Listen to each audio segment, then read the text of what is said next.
कुछ भी नहीं लिखा हुआ, इनका नाम भी नहीं लिखा हुआ, कैसे जमा होगा? स्कैन कर लिए, स्कैन हो गया बस। नहीं, लेकिन स्कैन हो गया, ये बताइए, ये फॉर्म है और इसमें मैडम का पहले तो फ़ोटो भी नहीं है, जिनका भी है, जो भी नाम लिखा हुआ है, थोड़ा दूर रहो, किसी का एड्रेस नहीं जाना चाहिए। और इसमें इनका नाम भी नहीं लिखा हुआ, कुछ भी नहीं लिखा हुआ है।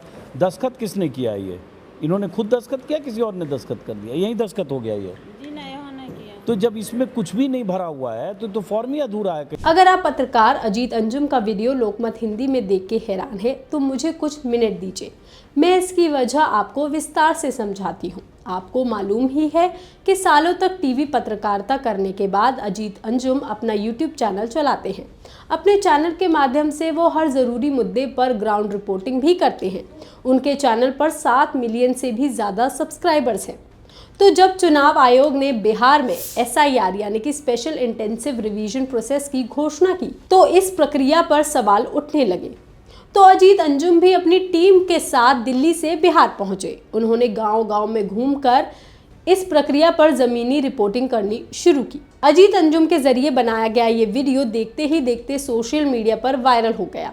बिहार के नेता प्रतिपक्ष तेजस्वी यादव सहित विपक्षी नेताओं ने इस वीडियो को शेयर करना भी शुरू किया और सबके निशाने पर था भारतीय चुनाव आयोग। सोशल मीडिया पर हल्ला मच गया और इस हल्ले के बीच अजीत अंजुम एक के बाद एक कई वीडियो रिपोर्ट अपने सोशल मीडिया चैनल पर अपलोड करते रहे। इन सभी ग्राउंड रिपोर्ट में दिख रहा था कि SIR तय प्रक्रिया के साथ नहीं किया जा रहा है। उनकी एक और रिपोर्ट का हिस्सा देखिए, फिर बात होगी।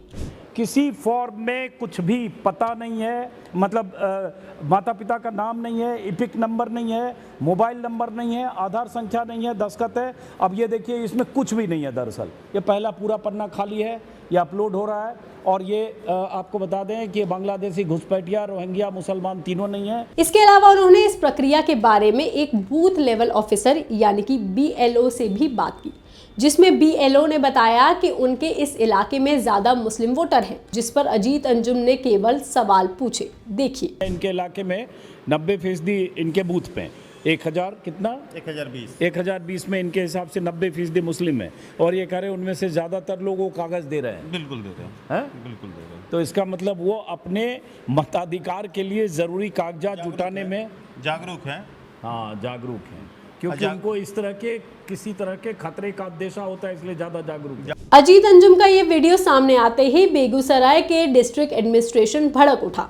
उन्होंने अंजुम की इस रिपोर्ट को तुरंत बिना सबूत वाली एक भ्रामक रिपोर्ट कह दिया।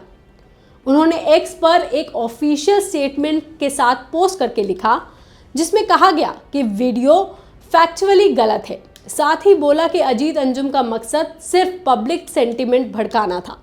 इसके बाद 13 जुलाई 2025 को अंजुम के खिलाफ FIR दर्ज हो गई। FIR में उन पर सरकारी काम में दखल देने और सांप्रदायिक तनाव बढ़ाने का आरोप है। इंडियन एक्सप्रेस की एक रिपोर्ट के मुताबिक पुलिस ने बताया है कि उनके ऊपर भारतीय न्याय संहिता 2023 और रिप्रेजेंटेशन ऑफ पीपल एक्ट 1951 के कई सेक्शन में केस दर्ज हुआ है।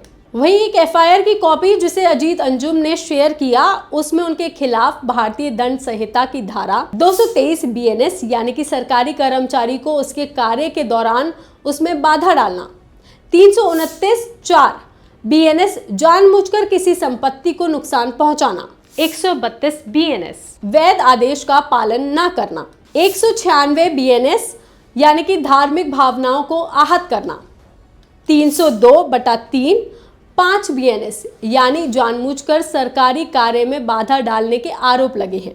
साथ ही साथ सेक्शन 123 3A RP एक्ट यानी धार्मिक, जातीय, सांप्रदायिक आधार पर नफरत फैलाना या तनाव बढ़ाने के आरोप उन पर लगे हैं। वहीं उनकी FIR जिस BLO ने की है, उसने FIR में लिखा कि मैं मोहम्मद अंसारुल हक BLO पार्ट नंबर 16145 साहेबपुर कमल असेंबली कॉन्स्टिट्यूएंसी का BLO हूँ। 12 जुलाई को मैं ब्लॉक ऑडिटोरियम बलिया में BLO ऐप से फॉर्म अपलोड कर रहा था। सुबह 9:30 बजे के करीब यूट्यूबर अजीत अंजुम, उनकी टीम और कैमरामैन बिना किसी अथॉरिटी के अंदर आए।